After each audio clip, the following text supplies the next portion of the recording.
సత్యసాయి జిల్లా పెనుకొండ నియోజకవర్గంలో ఎంపీ పార్థసారథి ఆధ్వర్యంలో చంద్రబాబు జన్మదిన వేడుకలు ఘనంగా జరిగాయి. బడుగు బలహీనాల ఆశాజ్యోతి చంద్రబాబు అని ఎంపీ పార్థసారథి అన్నారు. ప్రపంచ దేశాలు తిరిగి రాష్ట్రానికి పరిశ్రమలు తీసుకొచ్చిన ఘనత చంద్రబాబుకే దక్కుతుందన్నారు. ఆయన్ను నిండు నూరేళ్లు ఆయుర ఆరోగ్యాలతో జీవించారని ఎంపీ పార్థసారథి ఆకాంక్షించారు.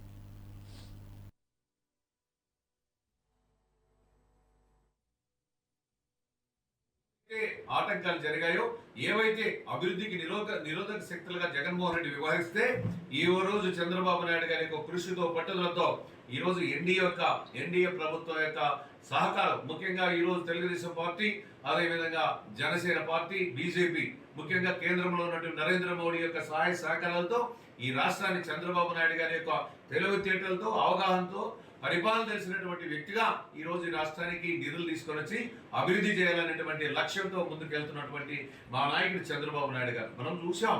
ఈ రోజు ఆర్థిక వనరులన్నీ కూడా ఈ రోజు ఈ రాష్ట్రానికి ఇబ్బంది పడుతున్నటువంటి తరుణంలోనే ఆయన యొక్క అవగాహనతో, ఆలోచనతో, ఒక విజన్తో, ఆయన యొక్క కృషితో, పట్టుదలతో ఈ రోజు ఈ రాష్ట్రాన్ని ముందుకు నడపడం జరుగుతాం.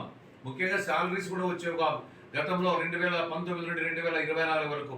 తర్వాత ఈరోజు శాలరీస్ కూడా కరెక్ట్ గా నడుస్తున్నాయి.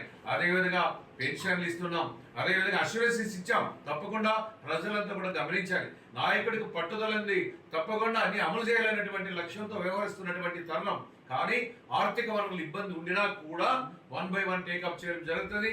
ఏం హామీలు ఇచ్చామో అవన్నీ కూడా నెరవేర్చడం జరుగుతుంది. అందుకోసమే ఆ భగవంతుని నేను కోరేది ఒకటే, మా నాయకుడు చంద్రబాబు నాయుడు గారికి ఆయుష్యు ఆరోగ్యం ఇచ్చి ఆయన కాపాడేలా, ఆయన దీవించాలని, మీరు దీవిస్తే ప్రజానీకానికి మేలు జరుగుతుందని ఈ సందర్భంగా కోరుకుంటూ ఈరోజు పండగ మా నాయకుడికి, కార్యకర్తలందరికీ ఒక పండగ.